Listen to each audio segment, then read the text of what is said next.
So as you probably know, like all national and state parks, they do not allow drones here. So I want to try and get up on one of these hills around here, try and get some like fake drone shots of the campground. But these ones here do not look easily climbable. Nice picnic table area in here. Maybe I can get up somewhere back there. It's very muddy, kind of squishy kind of soil. You can really see here how they had a pretty big rainstorm. It really eroded this little mountain here. See, there's like a cave in here. There's some kind of like underground tunnel. Here's the view I'm looking for. That's kind of steep over there. Wow, quite the view up here.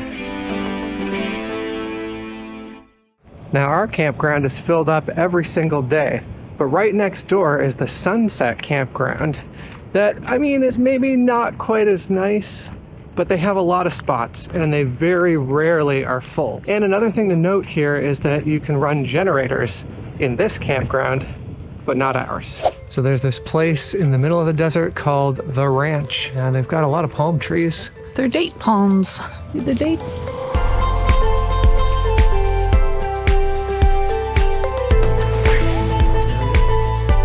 Well, the ranch had some shopping, really nice grounds, a restaurant, and a general store, but everything was pretty pricey, so we headed back to the trailer for my favorite lunch. Well, this could be our final guac o'clock. We're not on a beach, but we're in the middle of the desert, and it's, would you say it's hot? It's warm. Yeah. It's beautiful. About 22 degrees out. Perfect. We're just gonna sit back and enjoy. I love guac. And my nice alcohol-free beer. All right, it's just past 5 a.m. It's still very dark outside, as you might be able to tell. We're in the truck, and we are on our way to Dante's Peak. It takes us about an hour from this Furnace Creek campground area to get there. But there's supposed to be really beautiful views at sunrise. And sunrise today is at about 6:15, so we want to make sure we get there a little bit early so we can hopefully get a good spot. Yeah, if you're coming to Death Valley, expect some early mornings. You might also be wondering why I am wearing a hat and why we are both in flannel. That's because we were camped down at sea level, and it was somewhere around 15 to 18 degrees Celsius. But the Dante's Peak, or Dante's Point rather, is at a little over 5,000 feet. And with every 1,000-foot elevation gain, you're dropping about 3 degrees Celsius or 5 degrees Fahrenheit. So we're expecting it to be hovering somewhere around 0 when we get up here. So that's why we need layers. All right, we got to bundle up. Yes, I'm very glad that I have my winter coat with me because it is cold out there. Mel says there's quite a view on this other side here, so I gotta check it out. Couldn't really look when I was driving. Oh, that is such a cool view.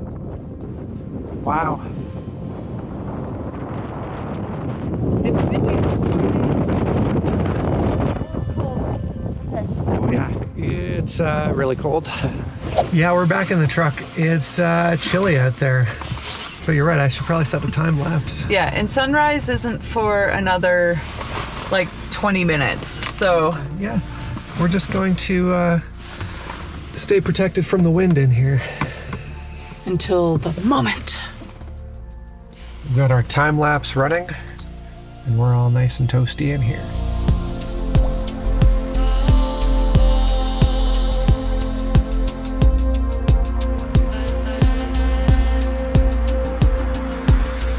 Sunrise behind us and quite the incredible view in front of us. Cold? My eyes are freezing. It's not warm.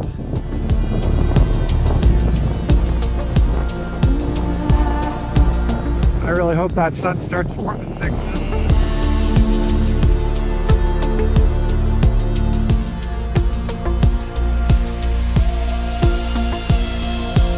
Alright, Mel is frozen to the core, but I'm ready for some more punishment, so I'm going to go for a little walk. Well, Mel stays and warms up in the car. Yes. There's a trail up over here that's supposed to have some really nice views.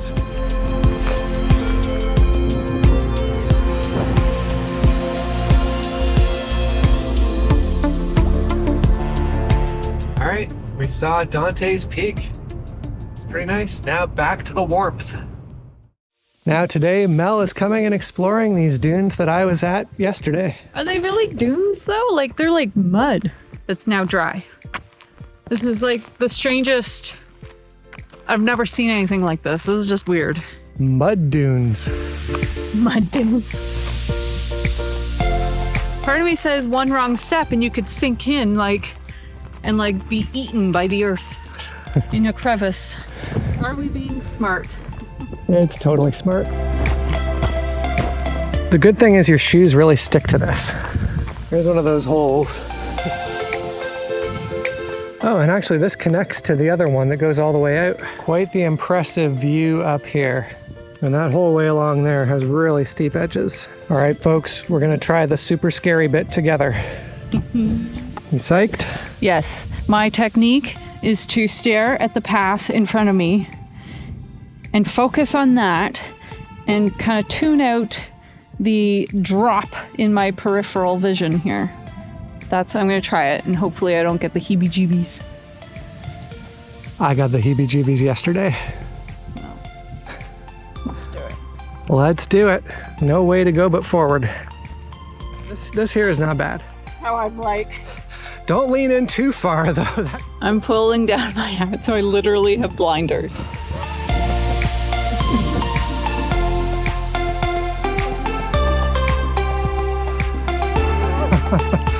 Yeah, that one bit there, oh boy. This is an awesome view. I wouldn't step beyond that crack. No, I'm not going beyond this. But that is a straight 100-foot drop. I'm not going to belly crawl to the edge of an unstable 100-foot sheer drop. You don't know that it's unstable. Yeah, well, look at all the cracks. Look at that crack. Okay, honey, okay. And that one. Go. So you're going without blinders this time? Yep. That adds all to it, honestly. Oh, that is so sketchy. I think because I'm still so focused on the path and looking at where I'm stepping, it's still not bothering me. You made it. You did it. Down the drainway. Yeah, the water goes under there. Made it. Conquered some fears. It's a job well done. Well, good afternoon. Why don't I give you a tour around camp? For $16 a night, you get your fire pit, your picnic table, and it's a pretty big picnic table, and of course, your site. The sites here are a little close, they're close together. However, they are quite large, which is really nice. You can see behind me, we're parked on an angle in our site, and that's worked really well for us. I'll show you some of the other sites though. It's all very open, so there's not a lot of shade. It is the desert after all. It's a very, very busy campground. Every night it's been full that we've been here. I think that's because there's no generator use. But it's far enough off the road that you can't hear any traffic, and it's dark enough that you can see all the stars, which is fabulous. They have bathrooms. In fact, they have 3 buildings spread out across the campground that have toilets. No showers though. And 2 of those sites also have sinks where you can wash up your dishes. The water at these sinks is also drinkable, so that's really handy if you need to fill a water bottle. They also have a number of sites that are tent only. The first, I think 32-ish sites are tent only. Everything else is mixed. All right, so when you first arrive, the pay station is here, information about the campsites, various hikes, ranger programs. So in total, there are 93 campsites, the first 32 of which are tent only. Then the rest you can be in a tent or an RV, doesn't matter. There are no hookups at this campground, so be prepared for that. Yeah, it's really nice. We've got these beautiful mountains, hills around us. It's very peaceful, very quiet for sleeping at night, and no generators, which we really enjoyed. If you do need to use a generator though, and you need a campsite for that, there are some other campgrounds here in the park that allow that, so you've got options. And if dry camping isn't your thing, no worries. You can still come to Death Valley and have a great camping experience. There are a few campgrounds around the park that are privately run that have full hookups as well. So, or at least electric and water. I'm not sure about dump. So don't worry about that. You can still come and get your air conditioning if you're really hot. If you're here, it is the hottest place on earth. So, you know, you might need a little air conditioning if you're here in the summer months. Well, you saw us. We were absolutely freezing cold this morning. And now it's 11:45, and we are hot, hot, hot. And it's glorious. We're enjoying lunch again out here on the table. I think this is obviously the hottest spot we've been on our entire journey. And fittingly so, in Death Valley, the hottest place on earth. This afternoon, we thought we would check out the Borax Works. It's apparently one of the top things to see in the park, and it was only 3 minutes from our campground. A quarter mile. It's a nice, easy one. I don't know if we're gonna make that.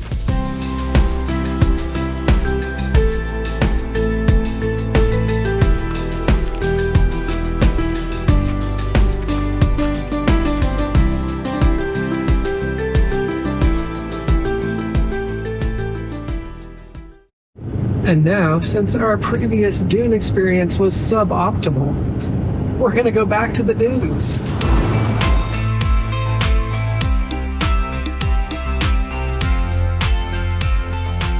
We're going on an expedition to the biggest dune here. That one. Start your tracker. Start. There we go. Will we make it? Oh no, that dune is like 100 feet tall. Oh. It'll be a workout. And we're going barefoot. Is this a good idea? Sand feels nice and cool in the shaded areas. And these dunes are where one or more of the Star Wars movies were filmed. Really some scenes of it. We don't have all the details on that quite yet, but I'm sure it was on a sign that we missed. We almost can't see the cars now. There's a lot of different kinds of sand here, and you can kind of appreciate it when you walk bare feet. Because there's this really coarse sand that we're on right now, as well as like the really fine sand that we were walking on before. Now this here is really soft, fine sand. You're gonna detail all the kinds of sand in the dunes here today? I'm a sand expert all of a sudden. Oh, I can see our far dune. Man, it still looks really far. It does. Starting to get out where there's not quite as many people. How you doing? Your legs burning yet? No. Ouch. Ouch, they're hard, sharp rocks. Like walking on eggshells. These areas are to be avoided with bare feet. We're getting so close to the big one right there. I can see it. I know, but we have to get to the top of that ridge. Now we could walk up this way, the way that everyone has gone, or we could go this way where nobody has walked before. There are 0 footprints. Well, there might have been some that were erased by the wind, but there's no fresh ones. It's like we're the first explorers of this area. Oh, our shadows look a little weird. Oh look, now we're a giraffe. Now can we walk and still make it look like an animal? Maybe not. Now we've got to use the dig your toes in No, approach. you do the sideways. So sideways? Yeah, because then you get maximum foot contact. Yeah. I'm gonna do the dig your toes and see who wins. Oh wow, look at that. That's wild. Well, this was worth climbing up here. Man, this is really steep and kind of hard to walk on. You're just kind of like sidestepping at the same time as moving forward. This is getting so steep. That's where we walked. I so wish that we could drone here. Maybe one day Nat Geo will hire us and pay for the drone permits to drone in national parks. You never know. All right, there's our highest peak. It's right within our grasp. It is so quiet out here, like further away from the parking lot, that I can hear a bee buzzing by. Like, I don't even know where the bee was, but I heard it.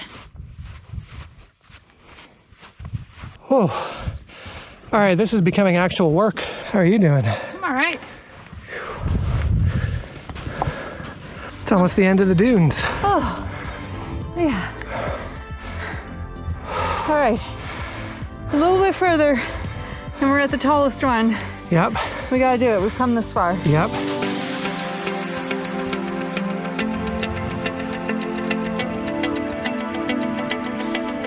We made it.